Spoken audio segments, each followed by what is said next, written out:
Mesdames et messieurs, bonsoir et bienvenue à cette émission spéciale où l'actualité domine. Et l'actualité, c'est la visite d'amitié et de travail du président français Emmanuel Macron en Algérie. Une visite qui s'étale sur 3 jours et qui a déjà commencé hier. Il s'agit de sa première visite en Algérie depuis sa réélection pour un second mandat en mai dernier. Macron en Algérie, une visite intervenant dans un contexte mondial de grandes tensions et de crise en Ukraine, dont les répercussions directes commencent à prendre forme. Inflation, crise énergétique, céréalière et monétaire, autant de facteurs qui bouleversent la donne économique mondiale et mettent des pays producteurs de gaz et de pétrole comme l'Algérie en pole position, ou si vous le souhaitez, au devant de la scène. Ceci soulève plusieurs questionnements. Quelles sont les attentes des uns et des autres de cette visite et quel modèle de partenariat offre la France à l'Algérie pour construire un partenariat basé sur l'égalité et le profit partagé, longtemps prôné par l'Algérie. Sans oublier, bien entendu, le dossier ô combien épineux et lourd de la mémoire. Pour en parler avec nous ce soir, nous avons avec nous une sélection d'intervenants et d'experts. Et pour commencer, nous allons donc dire bonjour ou bonsoir à Monsieur Gamal Abina, expert en questions internationales. Il est avec nous par Skype depuis Paris. Monsieur Gamal, bonsoir et merci d'avoir accepté notre invitation. Nous avons également avec nous Monsieur Nazim Sini, enseignant en économie à l'université de Aix-Marseille 1. Monsieur Sini, bonsoir.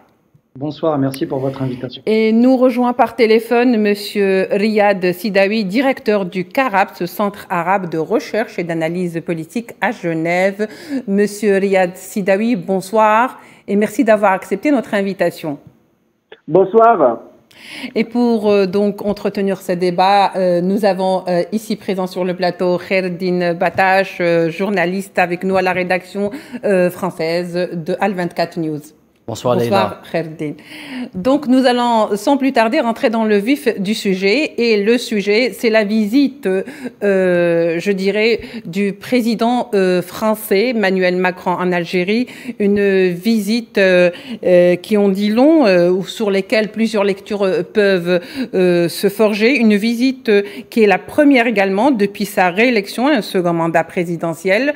Quelle lecture peut-on en faire et que dire du choix du timing? Monsieur Sidawi, pour commencer avec vous. Je pense que je dois poser la question, cette fois-ci, qui a besoin de qui? L'Algérie a besoin de la France ou la France a besoin de l'Algérie? La réponse, je pense, elle est claire. Aujourd'hui, c'est la France qui a besoin de l'Algérie. La France qui traverse une crise économique d'ordre structurel assez grave même. Aujourd'hui, la France n'est plus le premier partenaire de l'Algérie, mais le premier partenaire, c'est la Chine. La Chine qui exporte à l'Algérie environ 16,5%, alors la France ne représente que 7,17%. D'ailleurs, c'est presque comme le Brésil, 6,51%, ou l'Argentine, 6,44%, ou l'Italie, 5,83%. Donc, je résume, la France a besoin, au plan économique, de l'Algérie, a besoin du gaz, a besoin de pétrole, a besoin de renouveler des contrats, sollicite l'Algérie aujourd'hui qui est dans une position très très confortable. On voit que pas uniquement la France, plusieurs présidents occidentaux européens qui sont en train de venir en Algérie. Je parle de l'Italie, l'Allemagne, aujourd'hui la France et d'autres. Pourquoi? Parce que l'Algérie est dans une position économique très très confortable, très forte, et la France sollicite, la France cherche, la France a besoin de l'Algérie. Oui, très bien, Monsieur Sidawi. Je pense que le message est passé. Monsieur Gamal Abina, je vous repose la même question aujourd'hui. Est-ce que vous pensez aujourd'hui que le contexte géopolitique et économique finalement donne des priorités, comme le disait tout à l'heure ou à l'instant même Monsieur Sidawi? Oui, tout à fait. J'ai envie de dire, j'ai fait un petit jeu de mots il n'y a pas longtemps. Je disais qu'il y avait de l'eau dans le gaz entre la France et la Russie et qu'il y a du gaz dans l'air entre la France et l'Algérie. Pourquoi? Parce que lorsque M. Macron dit qu'il va en Algérie pour une visite qui n'est même pas d'ailleurs officielle, c'est une visite effectivement qui a été faite de façon très très forte en vérité. Il a emmené beaucoup de monde avec lui, des gens du spectacle, des affaires, du sécuritaire, le ministre de l'Intérieur. On se demande bien ce qu'il fait en Algérie pour y aller. Tout cela pour dire qu'il y vient avec beaucoup de symboles, mais qu'en vérité, c'est vrai, la France aujourd'hui, qui importe 8% de gaz algérien et qui a 17% de dépendance au gaz russe, cherche à diversifier ses approvisionnements. La guerre en Ukraine est un élément moteur qui l'a poussé sans doute à venir. Le recul de la France en matière de partenariat économique, à sens unique d'ailleurs, parce que les Algériens ne font que vendre des hydrocarbures, les Français vendent des produits manufacturés. Le recul est constaté. Deuxième position, après la Chine, ce qui en dit long. C'est pas vraiment un partenariat, c'est plutôt un rapport de commerçants qu'on a entre la France et l'Algérie, puisque c'est surtout nous qui achetons. Et la question qui se pose, c'est pourquoi il vient. Il vient pour des questions de pétrole et de gaz, évidemment, particulièrement du gaz aujourd'hui, parce qu'il vaut très cher. Il y vient parce qu'il a besoin d'un partenariat stratégique pour montrer que, vu le recul de la France observé dans la région du Sahel, eh bien, il lui faut un partenaire qui garantisse quand même au moins la sécurité dans la région. C'est un vœu pieux qu'il a souvent relancé, qu'il a souvent évoqué. Il lui faut un geste fort, mais il ne peut pas le faire, il n'arrive pas à le faire, on pourra en parler juste après si vous voulez bien. Et il y va avec une délégation de franco-algériens pour montrer qu'effectivement la France a su produire ou a su se laisser produire des gens de qualité. Alors ça, on le savait déjà, il n'y a pas de nouveauté à l'horizon, mais c'est vrai que le rapport franco-algérien est un rapport aujourd'hui inversé. À l'époque, c'était l'Algérie qui sortait d'une colonisation violente, qui était exsangue, qui avait besoin d'envoyer des ouvriers en France pour pouvoir apporter un petit peu de devise au pays et faire en sorte de le reconstruire. Aujourd'hui, la question est inversée. La France est un pays vieillissant, un pays qui est en perte de vitesse sur le plan économique, sur le plan géostratégique, sur le plan culturel même. Il a beaucoup évoqué la culture, M. Macron. Mais c'est un pays qui a effectivement besoin de renouer des partenariats avec son ancienne sphère d'influence africaine. Alors, on parle beaucoup de France-Afrique, mais là, en substance, c'est pas de la France-Afrique, puisque l'Algérie, clairement, est largement indépendante de la France à tout point de vue. Oui. C'est un rapport de partenariat qui voudrait nouer en oubliant l'essentiel. On va en parler juste après, si vous voulez aussi. La question mémorielle. C'est-à-dire qu'il fait des rondes jambes pour ne pas en parler. Il vous parle de tout un tas d'historiens qui viendraient vérifier ce qui s'est passé, l'ouverture des archives. Il vous explique tout un tas de circonvolutions intellectuelles pour ne pas dire la vérité. Il ne veut pas dire pardon à l'Algérie. Il ne veut pas que la France dise pardon. Il le dit tellement mal qu'il a osé dire qu'il n'était même pas né à cette période-là et que donc il n'y avait pas nécessité que lui-même, à titre personnel, demande pardon. Mais c'est pas ce qui est demandé. C'est l'État français dans l'institution État France et non pas le peuple de France. L'État France qui doit demander pardon parce que comme De Gaulle et Adenauer a eu le courage et la fierté de demander pardon aux Français, de demander pardon aux Israéliens, puisque c'est eux qui ont été visités à l'époque, et ça a pu remettre dans le concert des nations l'Allemagne. Et bien là, c'est la France qui doit revenir dans le concert des nations africaines et qui doit demander pardon d'abord à l'Algérie, et puis tous les crimes coloniaux qui vont à la suite de cela, parce qu'il y a aussi beaucoup de crimes commis en Afrique.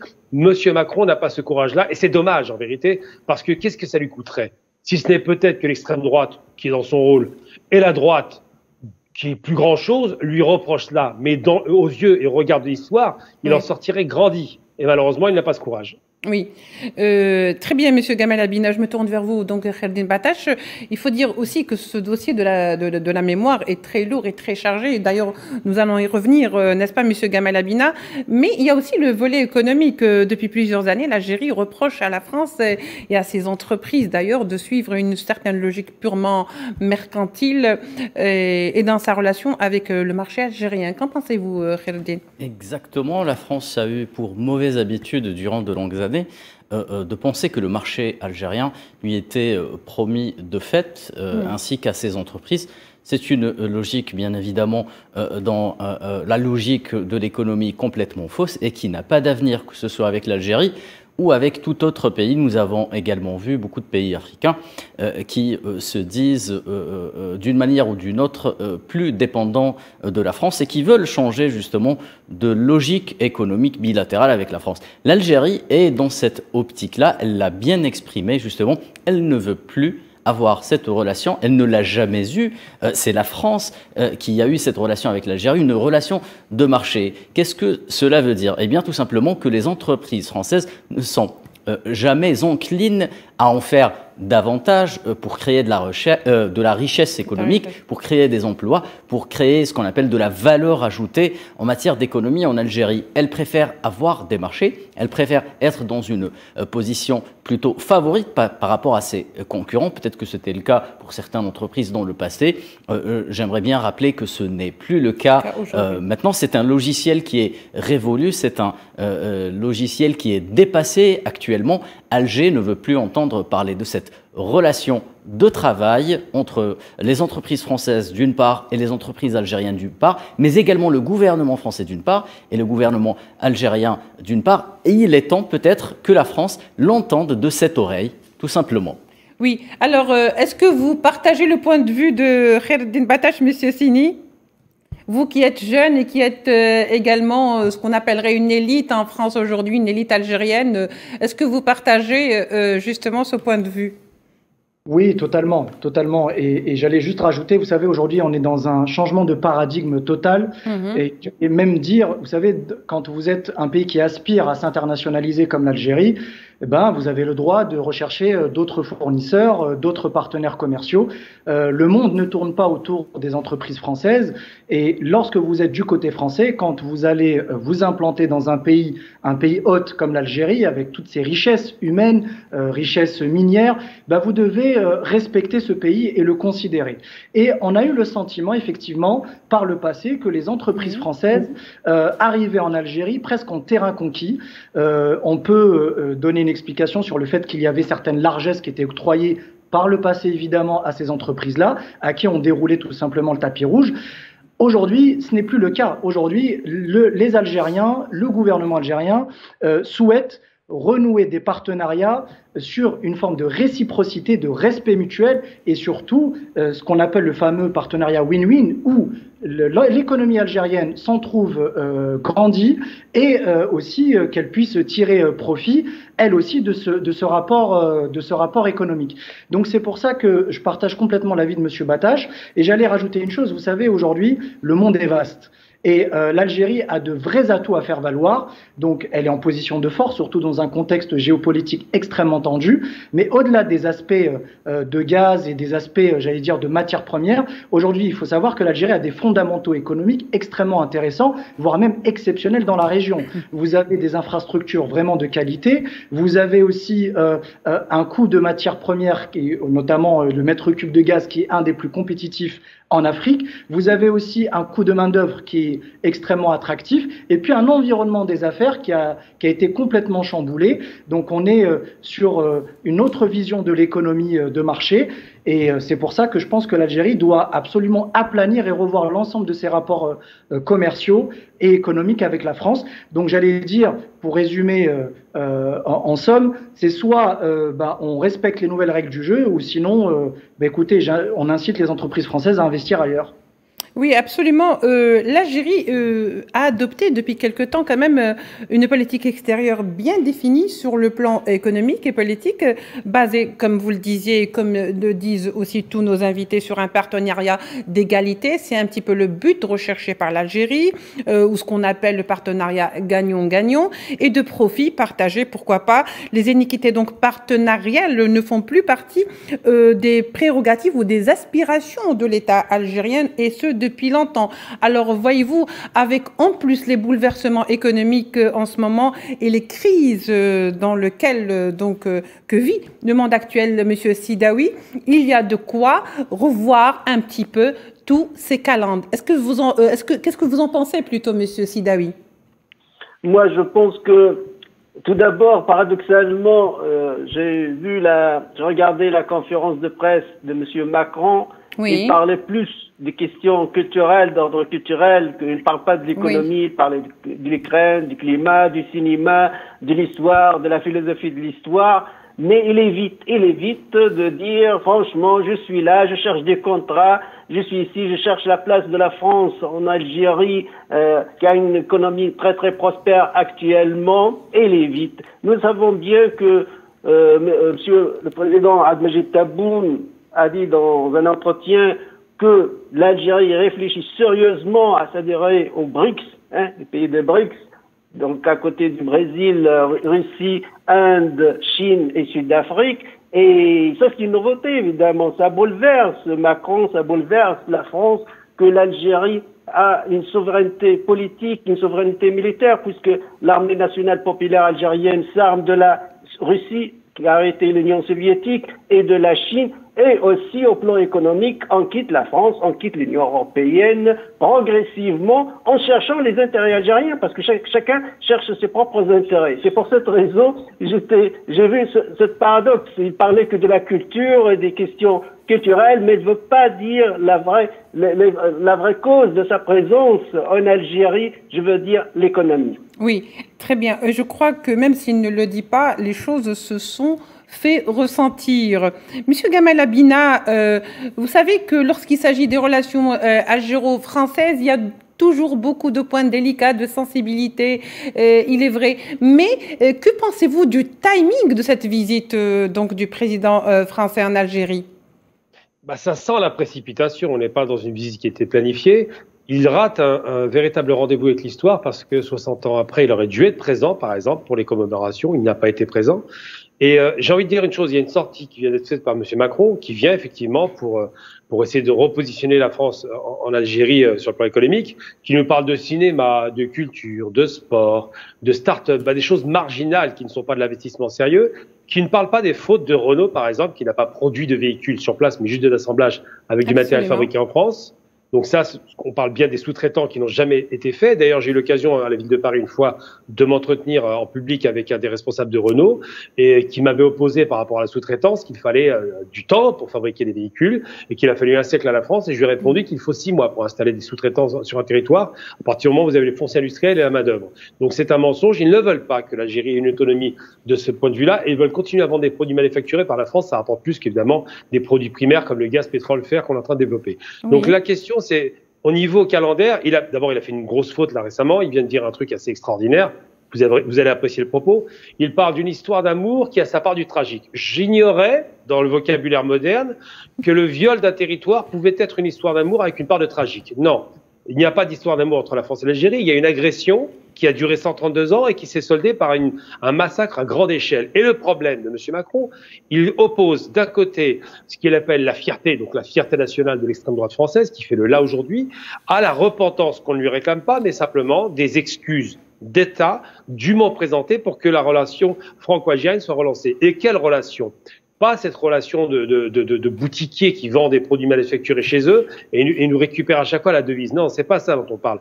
On parle d'une relation qui était d'ailleurs initiée sous Hollande avec une idée assez ingénieuse qu'on appelait la colocalisation, c'est-à-dire la production sur le plan régional, parce que ces deux grands pays, l'Afrique de la Méditerranée, l'Algérie et la France sont les deux grandes puissances méditerranéennes, il ne faut pas chercher ailleurs. Eh bien, si on colocalisait, si on coproduisait des produits qu'on pourrait vendre en Europe et en Afrique, on aurait une dynamique économique extraordinaire, sachant que nous avons 5 à 6 millions d'Algériens en France, donc autant d'ambassadeurs pour l'Algérie, et surtout parce que les points communs entre la France et l'Algérie, sur un plan culturel, historique, sur le plan de la relation directe et indirecte, sur tout un tas de plans, et économique évidemment, sont facilités. Je prends un exemple simple, très court, que j'avais à l'époque proposé à François Hollande, et on avait rédigé ça avec Sami Boumendjel, le fils de Ali Boumendjel. J'avais dit simplement qu'il fallait faire comme les Allemands. Les Allemands se sont apaisés avec le bloc de l'Est, avec la partie polonaise, la partie hongroise, les pays qu'ils avaient quand même annexés ou détruits, et aujourd'hui ils produisent avec ces pays qui sont des pays qu'ils avaient colonisés. Faut jamais l'oublier, ça a duré 4 ans. Eh bien la France pourrait faire de même avec l'Algérie en colocalisation, avec un rapport win-win, effectivement, un rapport gagnant sur le plan méditerranéen, parce que le Mare Nostrum, cette mer commune, peut être une richesse extraordinaire dès lors qu'il n'y a plus ce rapport de mépris de classe, de mépris de genre et de mépris de race, tout simplement parce qu'il y a beaucoup de racistes dans l'histoire qui considèrent qu'on doit rester en dessous d'eux. Eh bien, la question qui se pose, c'est pourquoi M. Macron, qui est un homme jeune, c'est pas un vieillard, qui est un homme qui n'a effectivement pas connu la guerre et qui nous l'oppose régulièrement, ne prend pas ce courage, comme Chirac l'a fait en 98 par rapport au Veldiv en dénonçant Vichy qui était la France. Macron doit dénoncer la France coloniale qui était la France pour dire on demande pardon et à partir de là tout est ouvert. C'est cela qu'on doit obtenir. Pas les réparations financières, c'est pas utile, la France est pauvre aujourd'hui, mais qu'il demande pardon tout simplement. Oui, alors c'est vous qui me tendez la perche, Monsieur Gamal Abina. Est-ce que vous pensez qu'un pardon est suffisant, en fait? Aujourd'hui, vu le rapport de force, c'est un peu comme la Libye avec l'Italie, malheureusement. Bon, on a vu ce qui s'est passé par la suite. La Libye a dit à l'Italie, vous demandez pardon et tout est possible. L'Italie a demandé pardon et a investi en Libye. Voilà ce qui s'est passé. C'est-à-dire que la transformation de l'essai, c'est pas de réparer financièrement.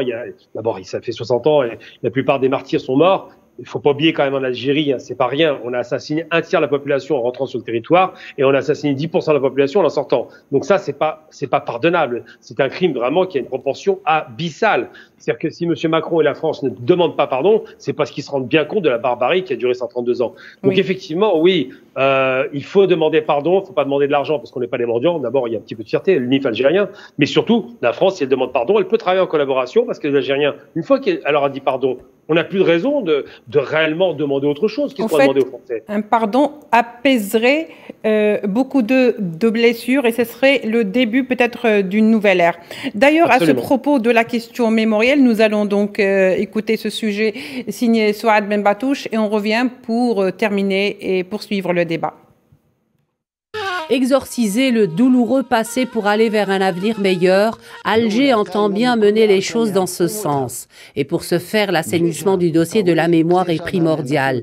Pour l'Algérie, la question doit être traitée avec sérieux et sobriété pour que les deux pays puissent faire un bond qualitatif vers un avenir meilleur. Sur la question mémorielle, depuis l'élection d'Emmanuel Macron, certaines avancées ont été enregistrées, comme la récupération d'une partie des restes mortuaires des martyrs de la révolution algérienne ou encore la restitution des archives communes. Tout a commencé quand Macron, alors candidat à la présidentielle en 2017, avait surpris plus d'un en déclarant depuis Alger que la colonisation est un crime contre l'humanité. Ce même Macron à l'origine du froid avec Alger, après ses interrogations en septembre 2021 sur l'existence d'une nation algérienne avant la colonisation, pour ensuite faire part de ses regrets devant la polémique engendrée par ses déclarations. Bon an, mal an, Paris évoque toutefois un regard vers un avenir commun, mais Alger, lucide, souhaite le bâtir sur de bonnes bases. Tourner la page passe aussi par le règlement des dossiers des disparus de la guerre de libération algérienne, la récupération des archives, les explosions nucléaires et les indemnisations des victimes, mais aussi par la récupération du patrimoine culturel algérien pillé à l'époque coloniale. Voilà donc c'était un sujet signé Souad Benbatouche, un sujet assez lourd, un sujet assez chargé. Je pense que c'est un petit peu le talon d'Achille dans la relation franco-algérienne. Hélas, j'allais dire, le dossier mémoriel reste un dossier toujours aussi vivant, aussi vivace. Monsieur Sidaoui, le discours du président lorsque donc il est intervenu, le président Macron aujourd'hui ou hier donc à Alger, il a parlé d'oublier le passé, de regarder vers l'avenir. Pensez-vous qu'on puisse regarder vers l'avenir en étant amnésique, Monsieur Sidaoui? Non, bien sûr. On peut pas oublier le passé, un passé douloureux. On peut pas oublier les massacres, les génocides commis contre le peuple algérien. On ne peut pas oublier 1,5 million de martyrs et plus que 9 millions depuis l'occupation française de l'Algérie. Et Macron, là, il tourne au rond.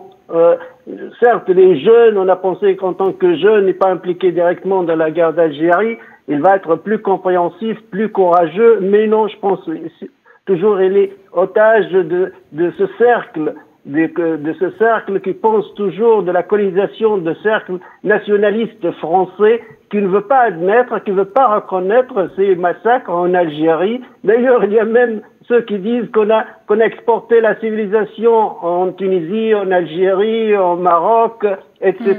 Et on a construit ces pays. L'histoire est douloureuse et je pense que la France, jusqu'à maintenant, jusqu'à nos jours, ne veut pas reconnaître ces crimes en Algérie. Oui. Kheddine Batache, vous qui avez suivi le volet économique dans cette relation entre l'Algérie ou de coopération entre l'Algérie et la France, est-ce que les nouvelles lois de l'investissement ou sur l'investissement promulguées par l'Algérie est un mal ou un bien pour les entreprises françaises aujourd'hui? Eh bien, j'allais dire, tout dépend de la position française. Ça peut être un mal comme ça peut être un bien. Un mal si tout simplement, je me répète encore une fois, la France refuse de changer de paradigme, changer de vision économique vis-à-vis de l'Algérie et accepter tout simplement que la France puisse faire sans les peut-être privilèges qu'elle espérait ou qu'elle avait autrefois et qu'elle rentre tout simplement dans la compétition économique avec d'autres pays qui sont plus ambitieux aujourd'hui que la France pour investir, pour avoir des intérêts économiques avec l'Algérie. Monsieur Gamal Abina a parlé de colocalisation.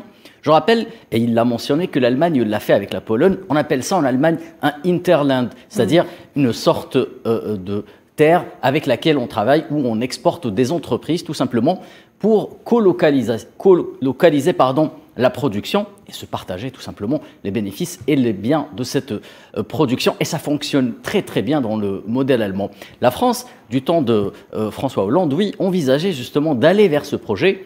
Mais tout simplement, que nenni, encore une fois, on a eu des déclarations aériennes sur le terrain. Oui. Et non, ça peut ne pas être un bien pour la France, tout simplement parce que le temps que la France a perdu à chercher tout simplement cette relation privilégiée que l'Algérie rebute de plus en plus, et notamment dans le cadre de l'Algérie nouvelle qui ne veut plus entendre parler dans le cas de la France de ce type de relation, a perdu un certain temps. Et ce temps, tout simplement, d'autres entreprises, d'autres pays en ont profité. Je veux donner l'exemple de la Turquie, par exemple, de l'Italie, de la Chine, bien évidemment, des Américains, mais également de certains pays du Moyen-Orient, des pays du Golfe, comme le Qatar, qui promettent justement, qui font des gestes forts en direction de l'investissement productif en Algérie, y compris dans des secteurs où on n'a pas encore vu les Qataris, par exemple comme celui des infrastructures, du rail ou du transport. Voilà, donc ça peut être un mal ou un bien. Encore une fois, la balle est dans le camp de la France, et je répéterai ce qu'a dit M. Saïdaoui, c'est beaucoup plus la France qui a besoin de l'Algérie aujourd'hui, et non pas le contraire. Oui. Absolument, vous faites bien de le dire. De toute façon, je pense que la politique algérienne a complètement changé de cap sur ce plan-là, puisque de toute façon, porter ou river vers des horizons plus lointains, des horizons sûrs et des partenaires sûrs, l'Algérie ne veut plus rester juste un marché pour des pays qui auraient pu lui donner un peu plus, mais qui n'ont pas eu cette volonté de le faire. Tout simplement, l'Algérie a une vision plus pragmatique, résolument pragmatique aujourd'hui en matière de partenariats bilatéraux ou même multilatéraux. Tout à fait. Monsieur Sini, le volet économique n'a pas beaucoup été abordé lors de cette visite. Est-ce que, selon vous, c'est une timidité de la part du président Macron qui n'a pas voulu, comme le disait tout à l'heure monsieur Gamal Abina, montrer qu'il était venu pour ce volet économique, pour ce volet énergétique, et non pas pour d'autres volets secondaires comme le cinéma, la culture ou la danse ou les activités musicales, vu la forte délégation qui l'accompagnait dans ce domaine. Monsieur Sini. Écoutez, j'allais vous dire, ça en est presque, j'allais dire, risible quand on voit les contours de cette délégation. Pourquoi ? Parce qu'en fait, on veut édulcorer la visite de M. Macron sous couvert d'échanges culturels, d'échanges, on va dire, musicaux, etc. Donc, c'est plus du folklore. Et c'est pour ça que c'est d'autant plus regrettable, parce que nous aurions aimé voir de la part des Français, et surtout des entreprises françaises, qu'il y ait des annonces très fortes, notamment en matière de partenariat dans des secteurs hautement stratégiques, d'un point de vue technologique, d'un point de vue de valeur ajoutée. Je pense à l'industrie aéronautique, où les entreprises françaises excellent. Je pense dans le domaine de la pharma, je pense aussi dans le domaine de l'automobile, on en a souvent parlé. Et là, on n'a aucune annonce concrète. On parle notamment ici et là du numérique et du digital. Je suis désolé, mais aujourd'hui, l'Algérie a besoin de projets structurants, elle a besoin de réindustrialiser le pays et surtout d'avoir des partenaires fiables dans des secteurs qui sont à fort potentiel. Donc c'est ça dont a besoin l'Algérie. Donc si c'est pour venir et faire un petit tour voilà, à la Casbah ou à Oran, c'est pas ça dont a besoin l'Algérie. Donc c'est pour ça que le volet économique a été occulté, j'allais dire presque par du folklore, ce qui est véritablement regrettable. Et j'allais même rajouter une petite chose. Je vais vous dire, ce déplacement aura coûté plus d'argent aux contribuables français qu'il lui en aura rapporté. Et ça, il en va de la responsabilité du président Macron. Aujourd'hui, ce qui est important de retenir, c'est que les positions algériennes sont très claires. L'Algérie est en position de force. D'ailleurs, on voit l'ensemble des pays européens qui courent et qui se bousculent aux portes d'Alger. Et c'est une brèche qui s'ouvre aussi d'un point de vue diplomatique et géopolitique pour notre pays, pour imposer de nouvelles relations et imposer sa vision des choses dans l'intérêt suprême du peuple algérien. Oui, très bien. Monsieur Sidaoui, je reviens vers vous. Alors, des marchés perdus en Afrique, influence descendante pour la France jeudi, fiasco sur le plan militaire sécuritaire et en témoigne de cela donc la situation au Mali et le retrait des opérations donc militaires Serval, Barkhane en France, plutôt française du Mali. Comment se positionne aujourd'hui la France dans ce qui était appelé par le passé le précaré français? Moi, je pense que c'est devenu du passé, c'est fini. L'OTAN, le maître de temps, ce sont les États-Unis d'Amérique qui ont le grand mot. N'oublions pas les sous-marins australiens qui ont été changés de cap à la dernière seconde vers les États-Unis d'Amérique, qui ont arraché le contrat de la France. Ça montre la force de la France au plan international. Moi, j'ai un chiffre, selon l'FMI et la Banque mondiale, le produit intérieur brut de la France en 2030 va être le 10e au plan international. Même le Brésil va supplanter la France.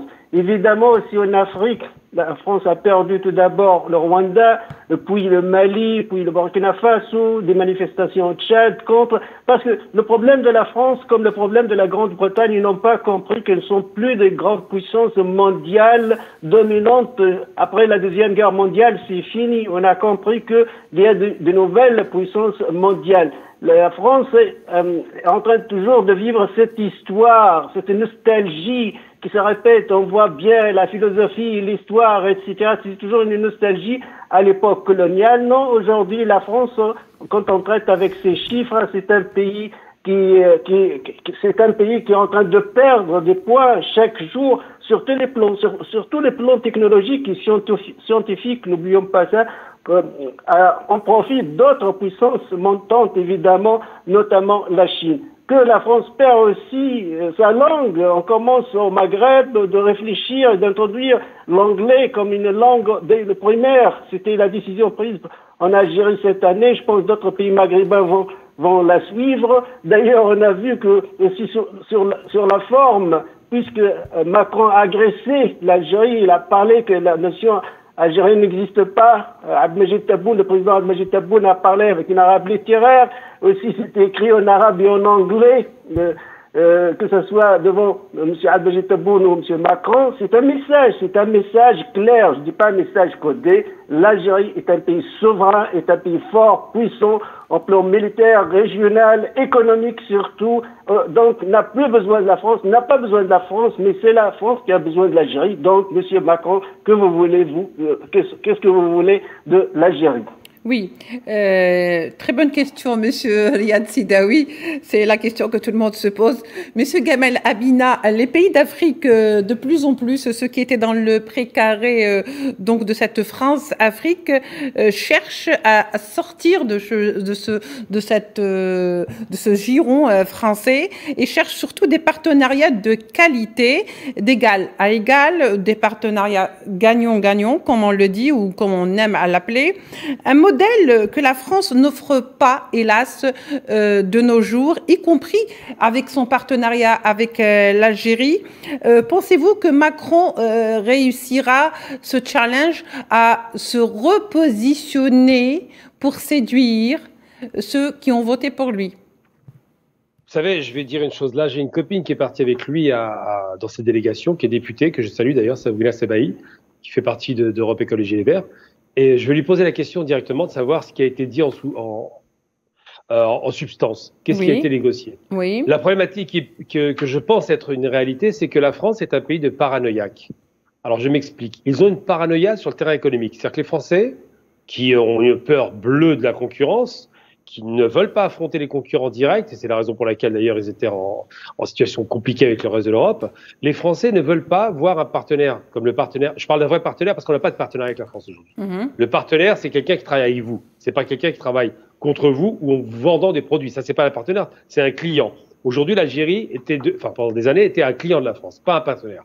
Un partenaire, c'est quelqu'un qui va travailler à développer, construire, créer de l'intelligence, de la richesse, créer de la formation. Je prends l'exemple très concret d'un pays qui n'a pas ce passé colonial avec l'Algérie, l'Allemagne. Eh bien, leur partenariat, et là je parle de vrais partenaires, avec un financement des Émirats Arabes Unis, a permis de créer des véhicules fabriqués avec un taux d'intégration, donc ça veut dire avec des pièces fabriquées sur place, de 60% pour fabriquer des véhicules Mercedes-Benz. C'est des véhicules de qualité, que ce soit civils ou militaires, qui alimentent d'ailleurs le pays aujourd'hui dans des quantités importantes. Oui. On les importe plus. Eh bien, ce modèle-là, qui est un modèle évident, je veux dire, c'est pas difficile de dire, si on veut créer un environnement économique quand on passe par le secteur automobile, on crée tout l'environnement qui va autour de ces usines d'assemblage, à savoir les fabricants de pièces détachées. Tout cela n'existe pas. Et pour autant, cette même France fait, avec un système de Lego, c'est comme ça que j'appelle ça, fabriquer d'un côté au Maroc quelques éléments pour ADS, donc pour le secteur aéronautique. De l'autre côté, en Tunisie, finalise ces éléments. Donc, tout le monde est dépendant de tout le monde, mais le maître à bord reste le français. Et pourquoi?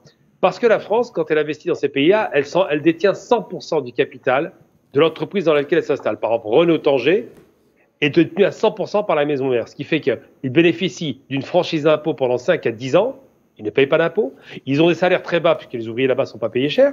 Et en plus, 100% des bénéfices générés par la vente de ces produits vont dans les poches de la maison mère, Renault mère. Donc, c'est pareil pour l'Algérie. Ils ont eu ce problème-là. On a eu l'installation de Renault, une petite usine avec le fameux symbole.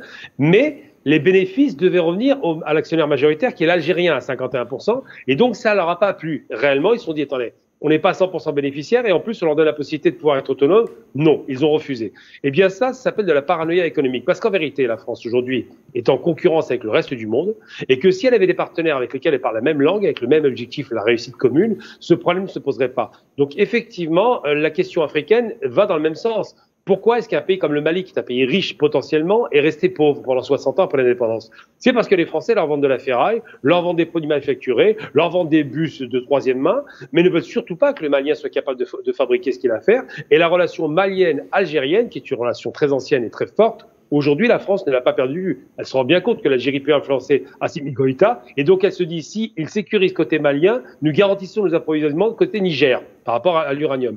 Donc c'est vous dire qu'il y a tout un tas d'abroglios qui font que les mots ne sont pas dits, mais qu'en substance, effectivement, la France cherche à séduire l'Algérie sans rien concéder. Je le rappelle, il ne concède rien aujourd'hui, cherche à les séduire. Alors sur le volet économique, pour répondre rapidement à votre question, oui. Effectivement, ils n'ont rien apporté. Il faut être très honnête. Quand on a un vrai partenariat, je prends les Chinois par exemple actuellement, ils investissent massivement en Éthiopie. On a d'immenses zones économiques spéciales qui sont construites en Éthiopie. L'Algérie, qui a même pas une heure d'avion de Marseille, qui est à 2 pas de la France en vérité, pourrait être un partenaire extrêmement puissant, mais les Français se refusent de donner les moyens d'une autonomie, d'une création de recherche et développement, par exemple. Il n'y a aucune structure qui est proposée. Ils en sont encore au stade de dire on va construire des écoles, des centres de formation. Vous vous rendez compte un peu pour un pays comme l'Algérie. Hein.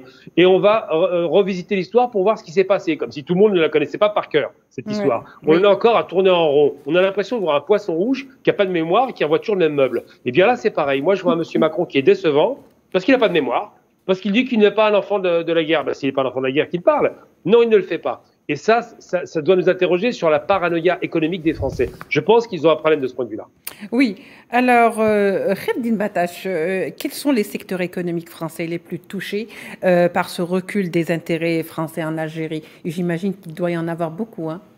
Bien, j'ai envie de dire pratiquement tous, à commencer par l'énergie. Par le recul justement des intérêts économiques du groupe Total, rebaptisé Total Énergie depuis quelques mois déjà, et qui perd tout simplement beaucoup de son influence, une influence qu'il avait auparavant. Et bien aussi, il la perd parce que d'autres concurrents, encore une fois, reviennent en force sur le marché algérien et travaillent de concert dans un rapport gagnant-gagnant avec la Sonatrach. Il y a aussi le secteur du commerce de biens et services dont la France avait entre guillemets ou entre parenthèses un certain monopole lors des années 90 et début 2000. Elle a perdu tout simplement ce marché au profit des Chinois qui produisent mieux, moins cher et qui peuvent fournir dans un laps de temps qui est assez court. On a aussi tout simplement tout le volet produits semi-finis, tout simplement comme le plastique, mais même aussi dans un créneau dont tout le monde n'arrivait pas justement à concurrencer la France. Il s'agit des produits céréaliers et laitiers. Et là, on a vu depuis quelques mois que la Russie et certains pays de l'Europe de l'Est ont pu s'immiscer dans ce marché. L'Algérie a changé justement son cahier des charges pour qu'elle puisse importer des céréales de Russie, de Lituanie ou de Lettonie également. Mais également l'Algérie cherche justement des partenaires économiques dans le secteur de l'agriculture pour améliorer son rendement en matière de production céréalière. C'est vrai qu'on en a parlé durant de longues semaines de ce problème de la dépendance alimentaire d'autres pays. L'Algérie veut en finir avec ce problème-là. Eh bien, la France avait la main. Elle pouvait aider l'Algérie. Je reprends M. Abina. Si, justement, elle se positionnait en un partenaire sérieux et fiable pour travailler la main dans le secteur de l'agriculture, c'est parce que nous avons vu jusqu'à maintenant, eh bien, la France perd le commerce, perd l'agriculture, perd l'énergie, perd l'industrie, les infrastructures, je ne sais pas ce qui lui reste, les startups peut-être, mais j'ai juste envie de rappeler à Monsieur le Président Emmanuel Macron que les startups, la Startup Nation à français, c'était durant le premier mandat, c'était en 2017. Donc l'on est encore une fois tourné vers le passé, un passé avec lequel on n'arrive pas justement à tirer pleinement profit ou pleinement les fruits de cette coopération algéro-française que l'Algérie, encore une fois, veut revoir. Monsieur Sni, étant donné que vous venez d'entendre avec nous les propos de Kherdin, qu'est-ce qui a rendu aussi confiant aujourd'hui la France pour qu'aujourd'hui elle se retrouve, je dirais, dans ce fiasco économique avec l'Algérie, à perdre tous ses avantages? Finalement, qu'est-ce qui lui a donné autant d'assurance pour croire qu'elle pouvait rester ce partenaire fiable durant longtemps? Écoutez, ce n'est pas une légende quand on parle de l'arrogance française. Et je pense que certaines entreprises ont fait preuve d'arrogance et ont bénéficié, comme je le disais, de certaines largesses par le passé.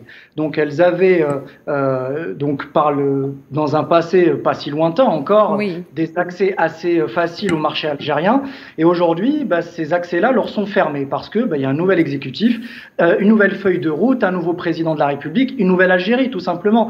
Et ça, je pense que les entreprises françaises ne l'avaient pas anticipé ou ne l'avaient pas vu venir. Et aujourd'hui, elles découvrent avec étonnement les règles d'un marché concurrentiel. C'est-à-dire qu'elles se disent, tiens, c'est bizarre, aujourd'hui, on ne peut plus arriver en terrain conquis sur le marché algérien. Et c'est une très bonne chose parce que, au final, qui c'est qui se retrouve gagnant de cette situation? C'est le consommateur algérien, c'est les pouvoirs publics algériens. Donc c'est pour ça que c'est une très bonne chose qui est en train de se passer. Et si ça peut remettre en question, souvent je parle de logiciel. Donc là, aujourd'hui, il y a un changement de logiciel et de paradigme dans l'esprit des entreprises françaises et elles vont découvrir une concurrence saine et surtout plurielle avec d'autres pays qui sont de meilleurs fournisseurs et même de meilleurs partenaires pour l'Algérie. Je prends l'exemple de l'Italie avec lequel on a un partenariat privilégié et aussi l'Italie, il faut le savoir, c'est un très grand pays industriel avec une multitude de PME et d'ETI, des entreprises de taille intermédiaire qui peuvent apporter une véritable valeur ajoutée à l'industrie que l'on veut construire en Algérie. Après, le problème, si vous voulez, qui se pose, c'est que, et c'est ça, c'est très délicat, c'est que la conception de l'économie française est toujours politisée. Et ça, c'est un véritable problème. Ce qui n'est pas le cas, par exemple, de nos autres partenaires, comme la Chine, comme le Canada, comme l'Italie, la Turquie, etc. Aujourd'hui, les entreprises françaises suivent constamment la politique extérieure de leur pays. Et il faut, lorsque vous voulez vraiment mettre en place un partenariat qui soit durable, qui soit fiable et basé sur une confiance mutuelle, il faut décorréler l'économie de la politique. Et ça, en France, on n'arrive pas à le faire malheureusement. Oui. Une petite remarque à M. Oui, Sini, si vous le permettez bien, Lila. Oui, justement, et d'autant plus, j'ai envie de dire que M. Macron est un libéral convaincu. Oui. Voilà, ça veut tout dire. Monsieur Sidaoui, la visite qui intervient, comme on disait tout à l'heure, dans un contexte où l'Europe est en train de vivre sa pire crise, et paraît-il, le pire n'est pas encore venu, sur le plan économique, sur le plan énergétique, il y a un hiver qui s'approche à grands pas, mais les préparations ne sont pas au beau fixe.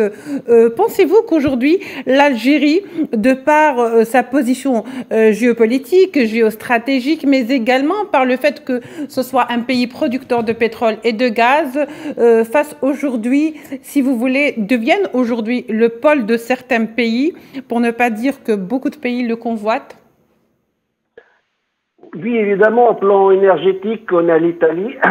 L'Algérie a choisi comme partenaire l'Italie pour plusieurs raisons d'ailleurs, y compris les raisons historiques, parce que l'Algérie cherche toujours, sa politique trouve toujours ses racines dans la guerre de libération, les États, les pays qui ont aidé la révolution algérienne.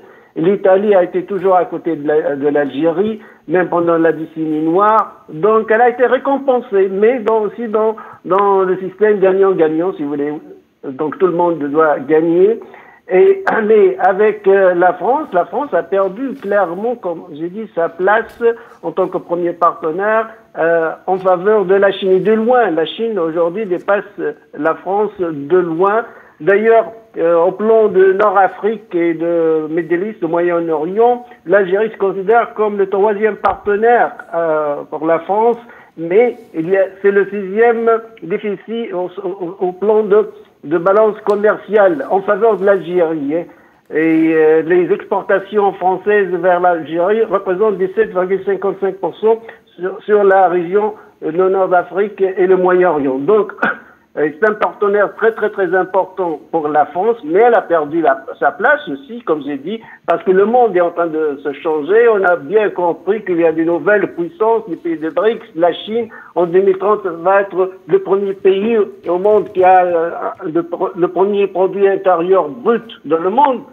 Je veux dire, la Chine va supplanter aussi les États-Unis d'Amérique, et toujours selon les chiffres du FMI et de la Banque mondiale. Donc, ce changement de monde, l'Algérie l'a bien compris. Et rapidement, je pense que c'est le premier pays arabe qui a compris le changement de monde.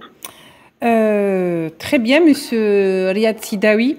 Monsieur Gamal Abina, au fait, j'allais poser une question pour voir un peu comment les Français perçoivent cette visite. Alors, qu'attendent les Français si tel est le cas, s'ils attendent réellement quelque chose de cette visite, donc de leur président en Algérie, la première, donc après sa réélection pour son second mandat. Est-ce qu'ils accrochent des espoirs sur cette visite? Et comment surtout est perçue cette visite par les médias français? Alors, bon, quand on dit les Français, je vais définir les termes rapidement. Il y a d'abord les Franco-Algériens qui ont beaucoup d'attentes, parce qu'évidemment, ils espèrent qu'il y a une pacification de la relation entre la France et l'Algérie pour des raisons multiples qui vont être difficiles à évoquer maintenant. Bref, c'est une guerre qui ne passe pas, un passé qui ne passe pas, et on le ressent quotidiennement avec la montée du Front National, qui est un front anti-algérien, de façon très claire, on va pas tourner en rond. L'islamophobie, qui est en vérité un racisme déguisé, qui cible très souvent les Algériens, même si on le dit pas. Donc ces questions-là, elles sont posées par la communauté algérienne de France, qui se dit que s'il y a une pacification de la relation entre les deux pays, tout ira pour le mieux et ça va arranger évidemment la relation entre les Franco-Algériens et les Français.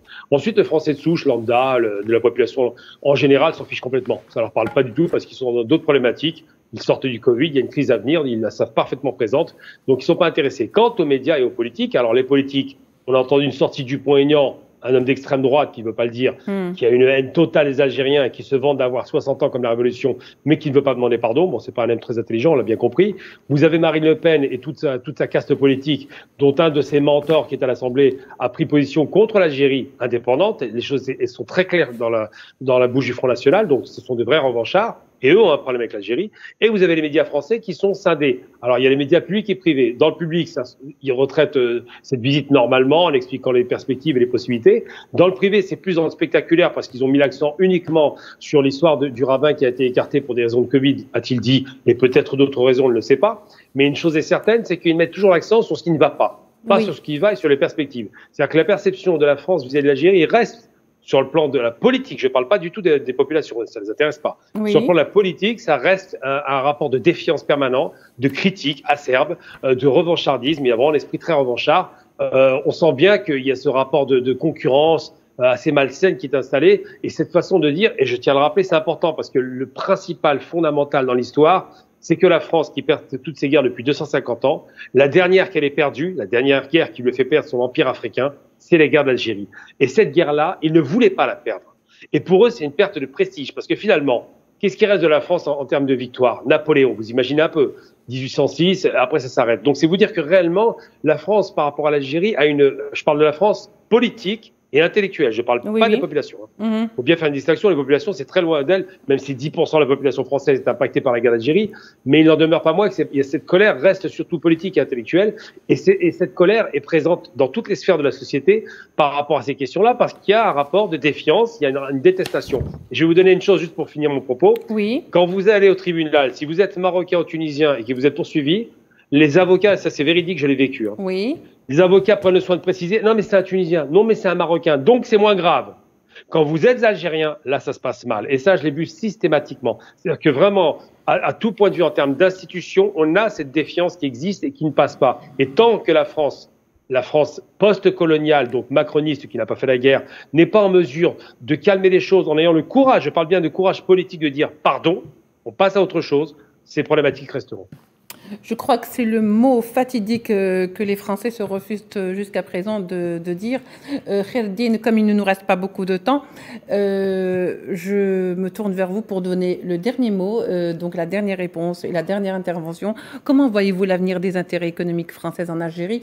Et surtout, j'allais presque faire un petit commentaire sur le discours donc hier de Emmanuel Macron qui a parlé dans son discours, qui a évoqué le passé, où il disait que nous n'avons pas choisi le passé, nous en héritons.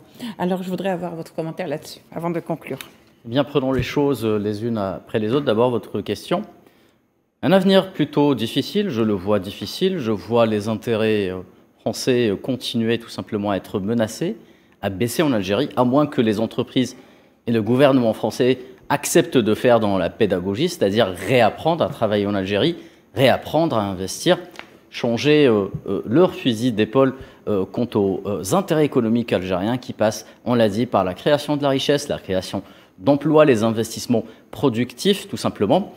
Si les Français ne sont pas prêts, ne sont pas enclins à aller dans cette direction, je pense que la concurrence, tout simplement, sera féroce avec les autres pays, que ce soit européens ou asiatiques. Rappelons tout de même que lors du dernier sommet des BRICS, le président Abdelmadjid Tebboune a dit clairement, tout simplement, qu'il fallait changer, donc il fallait aller vers un nouvel ordre économique. Pourquoi pas, même en intégrant les BRICS. Imaginez donc la situation dans laquelle seront les intérêts français en cas où l'Algérie venait intégrer les BRICS. Pour la déclaration du président Macron, tout simplement, j'aimerais juste lui rappeler en réponse en tant que journaliste algérien que oui, l'Algérie n'a pas choisi son passé, mais la France l'a bien choisi. La France a choisi son passé. Elle peut aussi choisir l'avenir, tout simplement, en essayant d'assumer ce passé. Et cela passe par une demande justement de pardon. Et on sait tous qu'est-ce qu'il faut faire, tout simplement. Absolument. On n'a pas besoin de leur montrer le chemin. En tous les cas, je vous remercie, mesdames et messieurs, d'avoir regardé avec intérêt cette émission, de nous avoir prêté attention. Je vous rappelle juste avant de vous dire au revoir que nous avions avec nous monsieur Gamel Abina, journaliste et expert en questions internationales, monsieur Nazim Sini, enseignant en économie à l'université de Aix-Marseille 1, monsieur Riyad Sidawi, par téléphone, directeur du CARAPS, le Centre arabe de recherche d'analyse politique à Genève, et avec nous sur le plateau, M. Kherdine Batache, notre journaliste à la rédaction française. Merci.